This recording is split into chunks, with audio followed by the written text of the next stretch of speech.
매일 성경 묵상 나눕니다. 오늘은 4월 9일 금요일입니다. 출애굽기 2장 11절에서 25절이 오늘의 본문입니다.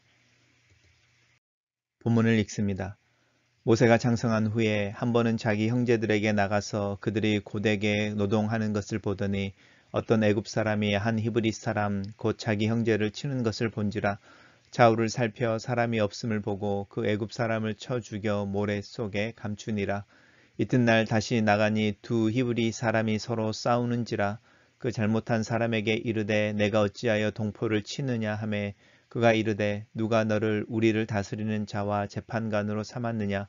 내가 애굽 사람을 죽인 것처럼 나도 죽이려느냐. 모세가 두려워하여 이르되 일이 탈로 되었도다. 바로가 이 일을 듣고 모세를 죽이고자 하여 찾는지라. 모세가 바로의 낯을 피하여 미디안 땅에 머물며 하루는 우물 곁에 앉았더라.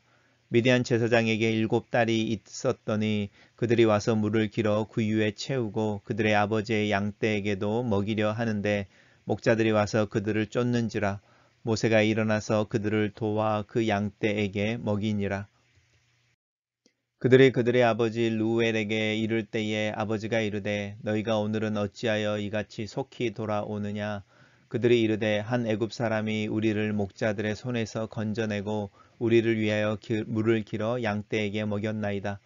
아버지가 딸들에게 이르되 그 사람이 어디 있느냐. 너희가 어찌하여 그 사람을 버려두고 왔느냐.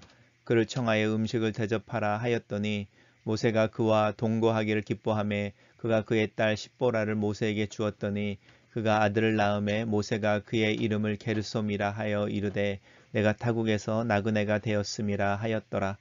여러 해 후에 애굽 왕이 죽었고 이스라엘 자손은 고된 노동으로 말미암아 탄식하며 부르짖으니 그 고된 노동으로 말미암아 부르짖는 소리가 하나님께 상달된지라.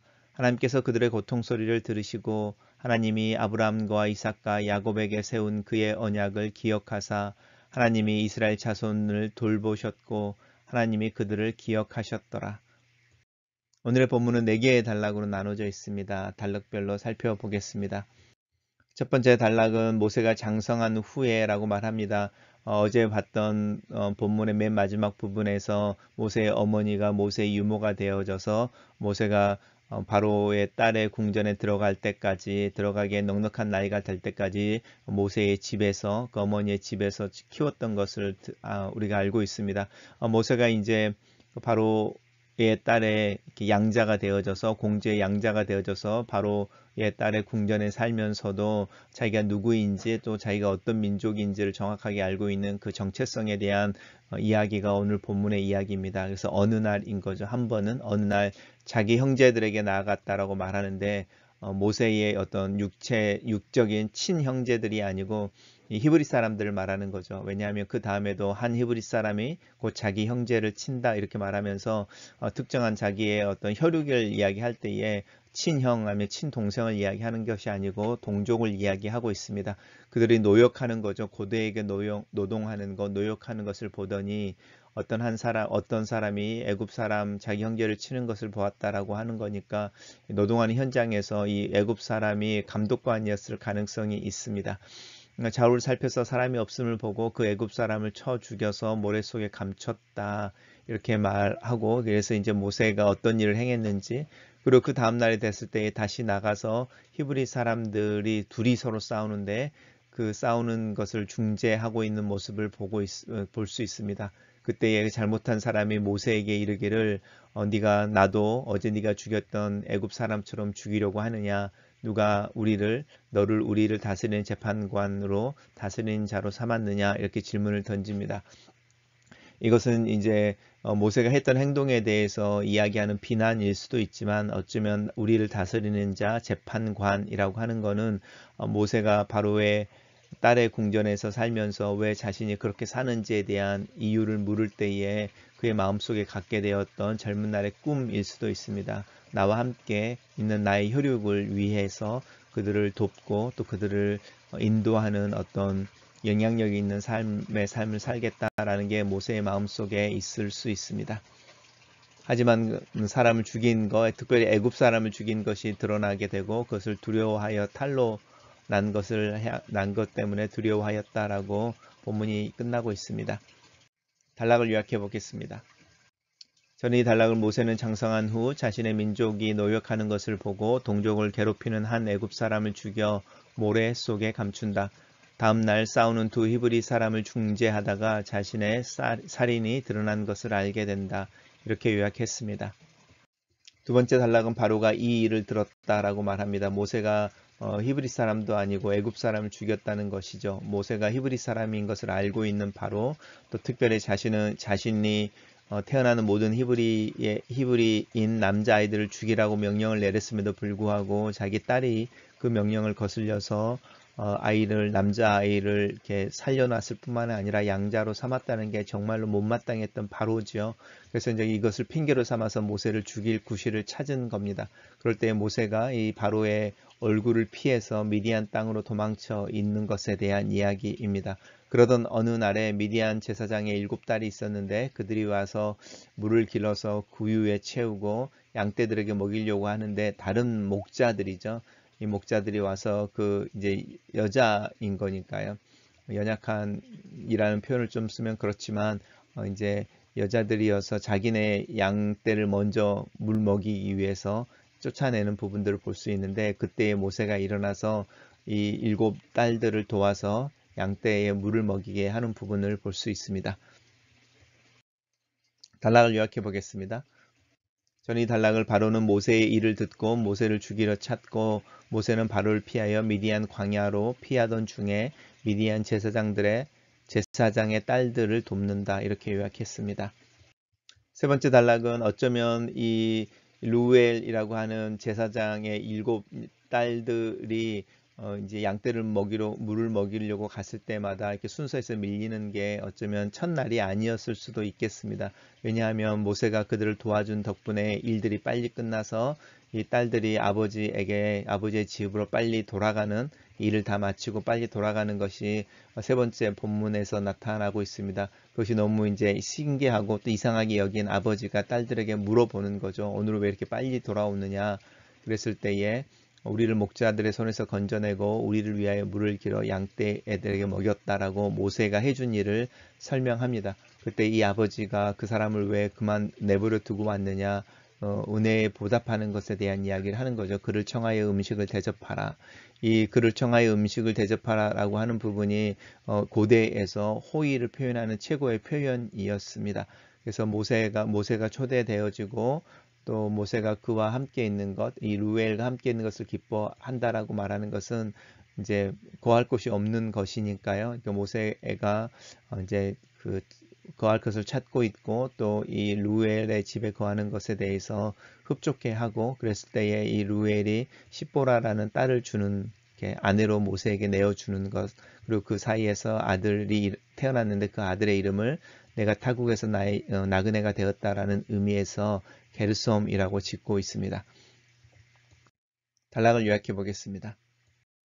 미디안의 제사장인 루엘은 딸들을 도와준 모세를 초대하여 음식을 대접하고 십보라라는 딸과 결혼하여 자신의 집에 살게 한다. 모세와 십보라는 아들을 낳고 그 이름을 게르솜이라 짓는다. 이렇게 요약했습니다.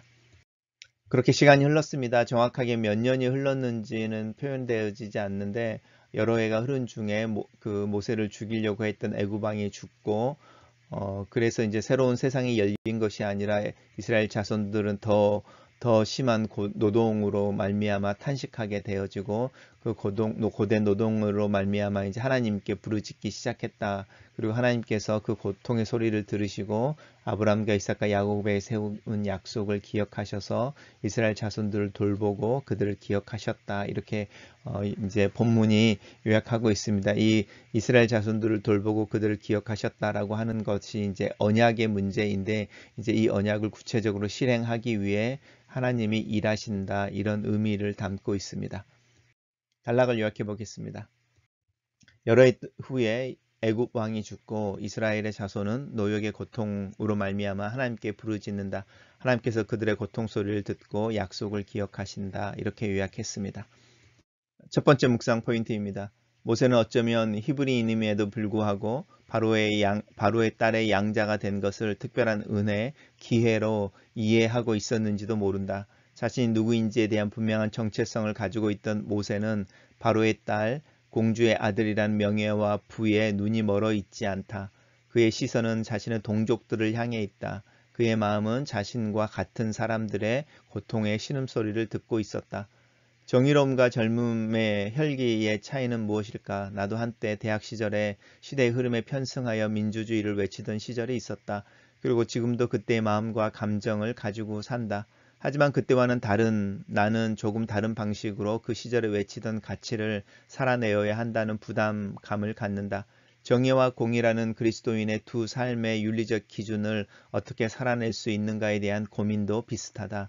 나는 내 일상에서 성숙하고 건강한 그리스도인의 삶을 살아내는 것이 무엇인지를 요즘 고민하게 된다. 자신의 혈기가 낳은 살인이라는 죄 앞에 서게 된 모세를 생각한다. 자신의 마음을 알아주지 못하고 오히려 힐난하는 동족들의 말에 마음이 상했을 모세를 생각해 본다. 그런데 모세는 자신을 비난하는 동족을 비난하지 않는다. 오히려 그는 자신이 감추고 싶었던 자신의 잘못이 드러난 것에 대한 두려움으로 가득 차 있다. 그렇게 모세의 젊은 시절이 지나고 있다. 나는 이 모세의 나이를 지났다. 어쩌면 모세가 배웠을 듯한 교훈, 자기의 방어와 참견하지 않는 삶을 실천하고 있는지도 모르겠다. 나는 그렇게 시간의 힘에 굴복하고 현실에 안주하고 있는지도 모른다. 그래서 모세의 두려움은 사실 가지고 있지 않다. 하지만 동시에 가슴 떨리고 흥분할 일도 사실은 내 삶 속에 없다. 이런 나를 하나님은 어떻게 보고 계시는 것일까? 두 번째 묵상 포인트입니다. 자신의 목숨을 구하기 위해 자신이 누렸던 모든 것을 뒤로하고 도망치는 모세의 뒷모습을 상상해 본다. 도망치는 모세의 몸짓과 표정을 상상해 본다. 그 마음속에 누구를 원망하며 달리고 있을까? 누구를 탓하며 달리고 있을까? 자신의 인생의 여러 가지 결심과 계획이 이젠 아무런 소용이 없고 죽고 사는 생존의 문제만이 가장 급한 현실이 되었을 때 모세는 어떤 생각을 하며 어떤 감정으로 또 어떤 마음으로 달리고 있는 것일까?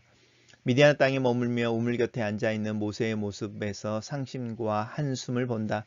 하지만 다른 목자들에 의해 자신들의 양떼에게 물을 먹이지 못하는 공경에 처한 미디안 제사장의 7딸의 모습에 호련히 일어나 다시 참견하는 모세를 본다.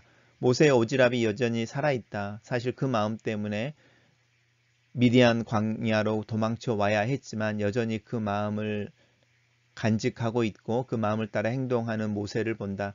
어쩌면 하나님께서는 모세의 이 정의로운 마음을 보시지 않았을까? 쓸데없이 참견하는 것 같지만 하나님께서 나에게 주신 마음이고 하나님께서 나로 보게 하신 상황일 때 그것에 민감하게 반응하는 것이 필요하다. 오해를 받더라도 개입해야 하는 상황이 있을 때에 개입할 수 있는 단순한 믿음의 용기를 위해 기도한다. 세 번째 묵상 포인트입니다. 삶은 그렇게 흘러가는 것이다. 동족을 돕고 나름대로 영향력을 행사하고 싶었던 젊은 날의 꿈이 살인으로 귀결되고 자신에게 죄를 물어 죽이려는 바로의 손을 피해 먼 미디안 광야로 도망쳐 나온 모세에게 삶은 아내가 되는 십보라와의 만남을 선사하고 그 둘 사이에 아들을 낳도록 한다. 인생은 죽으라고 하지 않고 살라고 한다. 삶은 고난과 실패, 깨어진 꿈들의 파편들로 가득 차 있는 것처럼 보이지만 그 쓰레기 더미에서 꽃은 피고 그 쓰레기들은 인생의 어둠이 아니라 내일을 위한 걸음으로 작용한다. 하나님께서 내 인생을 포기하지 않으시기 때문이다. 하나님께서 기다림을 명하시는 기간이 있고 성숙과 때를 기다려야 하는 순간이 있다. 그런 상황일 때는 묵묵하게 견디어내는 것이 믿음이다. 분명한 것은 내 인생이 결코 실패하거나 소비되지 않는다는 것이다. 무엇인가를 계획하고 시도하는 것도 믿음이지만 잠잠히 나에게 주어진 일상을 살고 견디어내는 것 또한 믿음이다. 하나님께서 내 인생을 통해 일하심을 믿기 때문이다. 모세는 자신의 아들의 이름에 내가 타국에서 나그네가 되었다라는 회한의 마음을 담아 이름을 짓는다.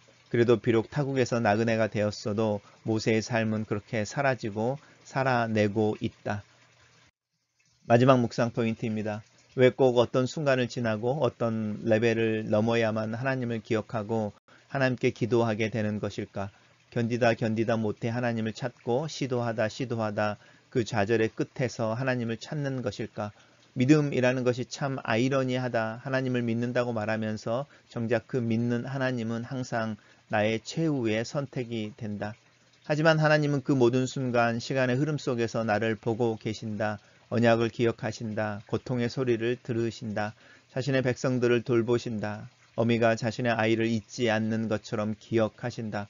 그래서 조금만 더 빨리 하나님 앞에 나아가고 조금만 더 빨리 하나님을 향하여 돌아서는 믿음의 결단과 행동이 필요하다. 나를 아시고 내 생각을 아시고 내 형편이 이미 여호와께 알려져 있음을 기억한다면 나는 도대체 무엇을 망설이고 무엇 때문에 주저주저 하는 것일까? 하나님을 최우선으로 최고의 대안으로 삼고 행동하는 믿음을 위해 기도한다. 글로서는 기도입니다. 젊은 시절에 깨어진 꿈 하나쯤 가지고 있지 않는 이가 있을까요? 10대 때 가졌던 꿈을 따라 40여 년을 달려가는 인생이 얼마나 될까요? 시간 흐르면서 인생이 주는 교훈이 이 세상이 녹록하지 않고 다른 사람들의 마음이 내 마음 같지 않다는 것입니다. 이런 생각이 들 때마다 내 마음의 빗장은 두꺼워지고 내 마음의 문과 담의 높이가 높아집니다. 하지만 하나님 여전히 꿈에 대한 목마름이 있습니다. 내가 꾸는 꿈이 아니라 하나님께서 나로 꾸게 하시는 그 꿈을 생각합니다. 내 인생이 하나님께서 담아놓으신 가능성이 현실로 조금이나마 만들어지고 실현되어지는 그런 꿈을 꾸어봅니다. 그리스도인으로 그리스도의 제자로 내 삶에 나타나야 하는 그리스도의 꿈을 생각해 봅니다. 혈기가 아니라 조금은 중후하고 진중하게 순간의 열정이 아니라 오랫동안 지속되어지는 순종과 열정을 위해 기도합니다. 나로 내 삶을 긍정하고 오늘 하루를 살아볼 만하다고 여기는 감사의 마음, 긍정의 마음을 위해 기도합니다. 아침을 시작할 때에 하나님을 기대함으로 감사함으로 시작하기를 원합니다. 내 마음에 주님의 사랑과 은혜에 대한 감사와 신뢰로 하루를 시작할 수 있도록 나에게 믿음의 힘을 더 불어넣어 주시기를 기도합니다. 오늘 이 아침 새날을 주신 하나님을 찬양하고 감사합니다. 오늘 하루를 통해 감사할 제목들을 찾게 하시고 잠깐 하나님께 기도하며 감사하며 나에게 함께 하도록 주신 이들을 축복하고 그들로 인하여 삶을 긍정하고 감사하는 마음, 그 마음으로 오늘 하루를 살도록 도와주시옵소서. 예수님 이름으로 기도합니다. 아멘.